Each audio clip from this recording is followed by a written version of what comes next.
अस्सलाम वालेकुम वरहमतुल्लाहि वबरकातुहू। बीजेड एजुकेशन टीवी के ज़रिए होने वाले इस ऑनलाइन सेशन में आज हम लोग लेटर राइटिंग इस पर बात करने वाले हैं। अपने टॉपिक को शुरू करने से पहले मैं आपको बता दूं कि इंशाल्लाह ये एक वीडियो सीरीज़ बने जा रही है जिसमें हम राइटिंग स्किल पर बहुत तफसीली बातें करने वाले हैं। आज हमारा पहला टॉपिक होगा लेटर राइटिंग के बारे में। इसके बाद speech writing, dialogue writing, verbal to non verbal transformations और दीगर टॉपिक्स को भी कवर किया जाएगा इंशाल्लाह। उर्दू में से खुतूत नवेसी कहते हैं। ज़माना कदीम से ही बल्कि सदियों से ख़त लिखने का रिवाज रहा है। लोग अपने रिश्तेदारों को, बादशाह दूसरे बादशाहों को, बाज़ दफ़ा एक आलिम दूसरे आलिम को मुख्तलिफ़ मौक़ों पर खतूत लिखा करते थे। खतूत पहुँचाने के लिए बाज़ दफ़ा परिंदे भी पाले जाते थे। ज़माना बदला तो फिर हिरकारे और कासिद आने लगे। हिंदुस्तान में अंग्रेज़ों के आने के बाद बाकायदा पोस्टल सिस्टम का शुरुआत हुई। 19वीं और 20वीं सदी में खतूत नवेसी यानी लेटर राइटिंग को काफ़ी उरूज पहुँचा। उर्दू में ख़ासतौर से गालिब के खतूत और हाली के खतूत बड़े मशहूर हैं, जो अपने लिखने के अंदाज़ और इल्मी गुफ्तगू के लिए हमारे लिए सरमाया है। लेकिन 21वीं सदी के शुरू होते होते टेक्नोलॉजी के आने की वजह से हालात बिल्कुल बदल गए हैं। अब खतूत लिखना बहुत कम के बराबर हो गया है। आप लोग लिखते भी हैं तो सिर्फ सरकारी कामों के लिए, बाज़ दफ़ा जॉब इंटरव्यूज़ के लिए, और वो भी ईमेल की शक्ल में। लेकिन ख़त लिखने का अपना एक लुत्फ़ और एक मज़ा है। एक अच्छा ख़त लिखने से आपकी इल्मी काबिलियत और सोचो फ़िक्र का पता चलता है। तो चलिए हम इसके बारे में एग्ज़ाम के पॉइंट ऑफ व्यू से देखते हैं कि 8, 9, 10th के लिए और यहाँ तक कि 11वीं और 12वीं क्लास के बच्चों के लिए भी अंग्रेज़ी में लेटर राइटिंग में किन बातों का ध्यान रखना चाहिए। स्टैंडर्ड 9th और 10th में राइटिंग स्किल ये एक इम्पॉर्टेंट क्वेश्चन होता है। 9वीं और 10वीं जमात का राइटिंग स्किल एक जैसा होता है।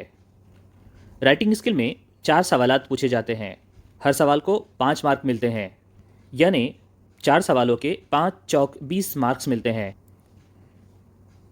ज़्यादातर स्टूडेंट्स साल भर सिर्फ ग्रामर ट्रांसफॉर्मेशन पर फोकस करते हैं, जो कि बोर्ड एग्ज़ाम में 8 मार्क के होते हैं, और वो राइटिंग स्किल को इतनी अहमियत नहीं देते, जबकि वो 20 मार्क्स पर मबनी होते हैं।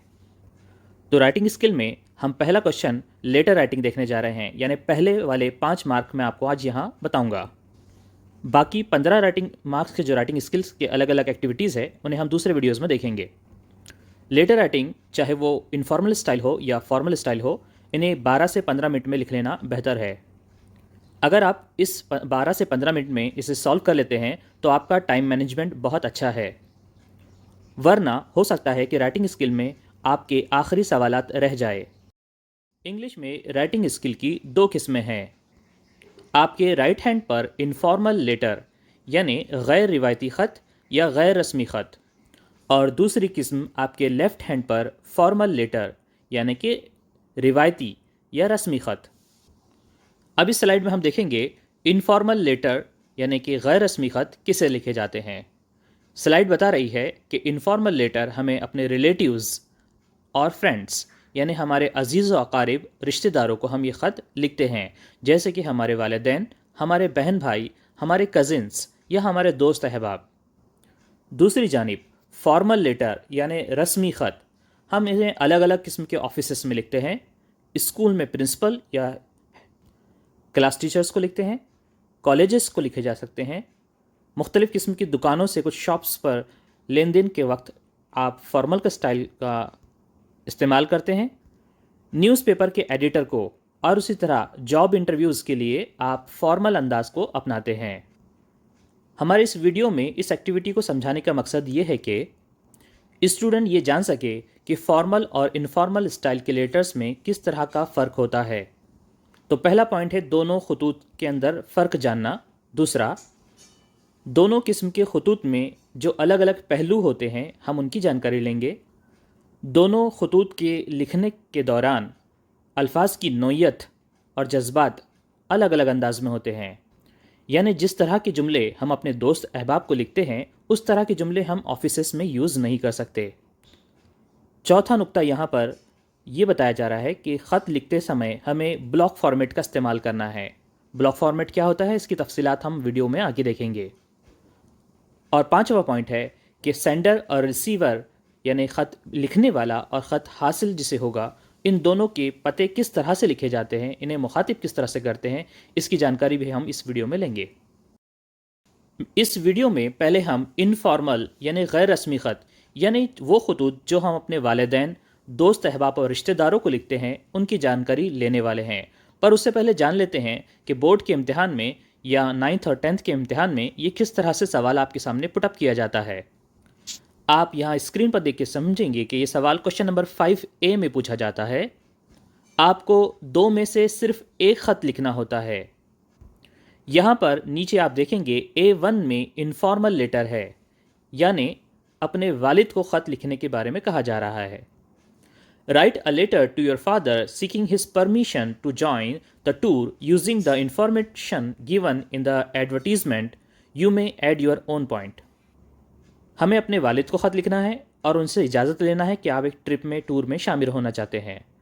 चाहे तो आप यहाँ पे अपने भी चैनल अल्फाज को इजाफा कर सकते हैं।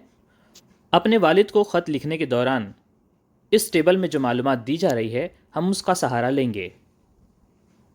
आप इसे अच्छी तरह गौर से पढ़ लीजिए, फिर इसका आंसर में हमें इस्तेमाल करना है।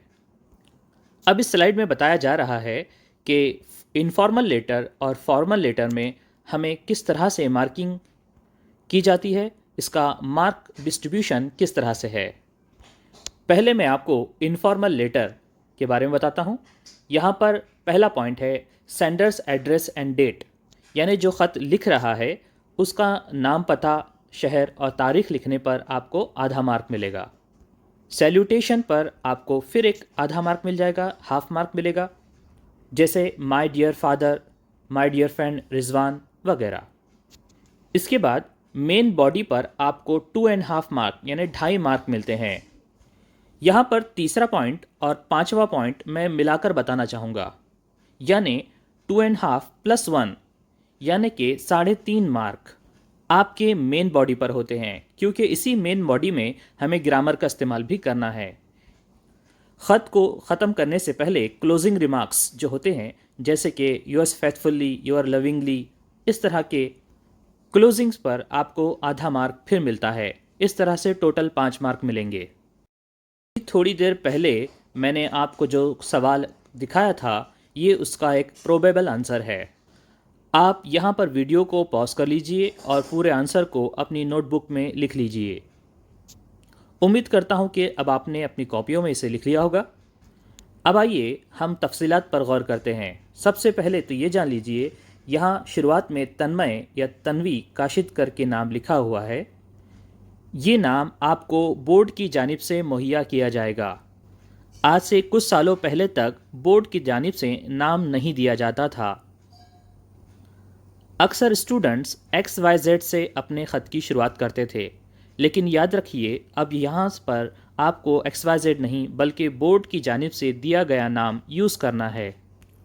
आप इस सवाल पर देख लीजिए जहाँ पर लिखा है इमेजिन यू आर तन्मय और तन्वी काशिद।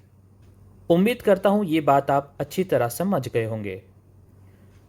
इसके नाम लिखने के बाद रेशम बाग ये उस बच्चे का एड्रेस है, नागपुर शहर है, और डेट बताई जा रही है।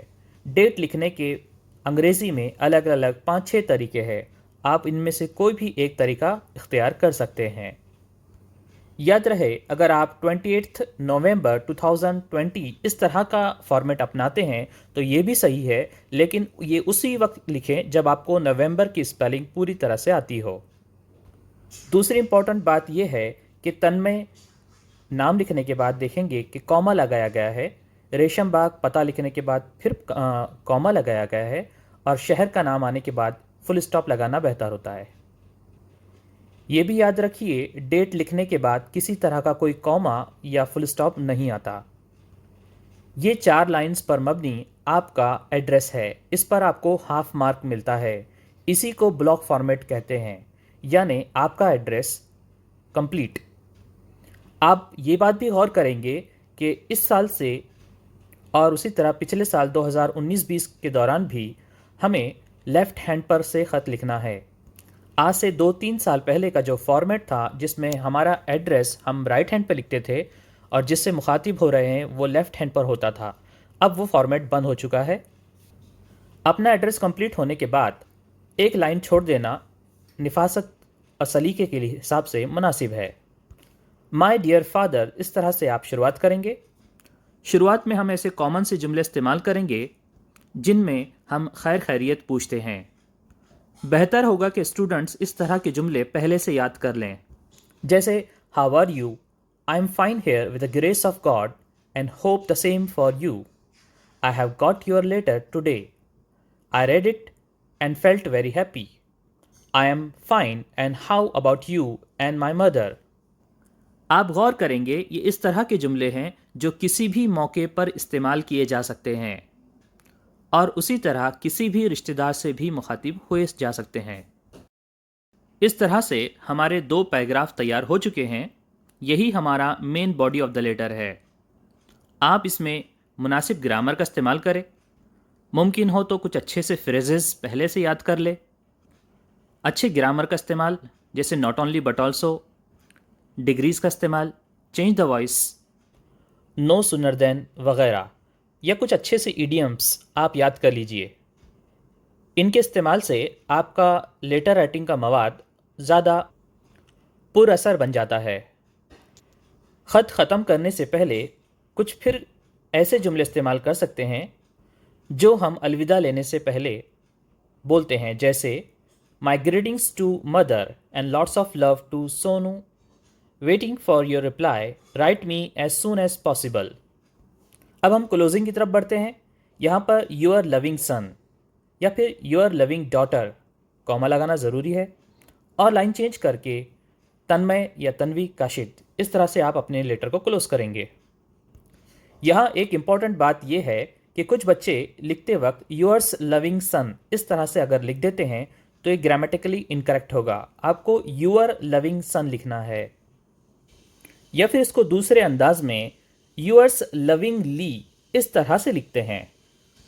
आप स्टूडेंट्स की सहूलत के लिए मैंने यहाँ कुछ ऐसे कॉमन से जुमले लिख दिया हूँ जिनका इस्तेमाल आप किसी भी तरह के इनफॉर्मल लेटर में अपने दोस्तों रिश्तेदारों में इस्तेमाल कर सकते हैं। आप इन्हें अच्छी तरह से याद कर लीजिए। आप तलबा की मज़ीद प्रैक्टिस के लिए ये एक और क्वेश्चन आपके सामने है। यहाँ पर डिपार्टमेंट ऑफ टूरिज़्म गोवा की जानिब से एक टूर का ऑफ़र किया जा रहा है जिसकी तफसीलात बॉक्स में दी गई है। नीचे आप इनफॉर्मल लेटर में गणेश या गौरी पाटिल, जिसका ताल्लुक मुंबई शहर से है, अपने वालिद को ख़त लिखना है। बोर्ड की आंसर शीट में आपको प्रेजेंटेशन किस तरह से करना है ये इसकी एक बेहतरीन एग्जाम्पल है। आप आंसर के वक्त लिखेंगे क्वेश्चन नंबर 5A, उसका A1 हेडिंग रहेगी इनफॉर्मल लेटर और फिर आप लाइन छोड़कर ब्लॉक फॉर्मेट में अपना ख़त लिखेंगे, जैसे Ganesh Patil comma MG road comma Mumbai pin code. उसके बाद अगली लाइन में 15 नवंबर कॉमा 2018। अगर कोई स्टूडेंट यहाँ पर कॉमा और फुल स्टॉप्स लगाना भूल जाए तो उसका हाफ मार्क कट हो जाता है। अब यहाँ पर आप अपने वीडियो को पॉज करके इन तमाम तफसीलात को अपनी नोटबुक में लिख लीजिए। मैं आपकी सहूलत के लिए इस लेटर को स्लोली आगे बढ़ाता हूँ।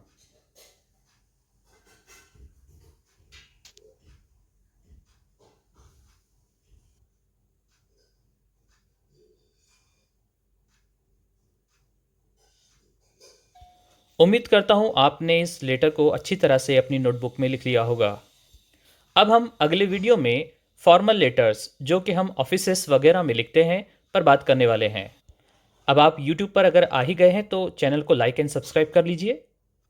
साथ ही साथ कोशिश कीजिए कि एक स्टूडेंट कम से कम एक दूसरे स्टूडेंट तक इस वीडियो को पहुंचाएगा। अल्लाह हाफिज़।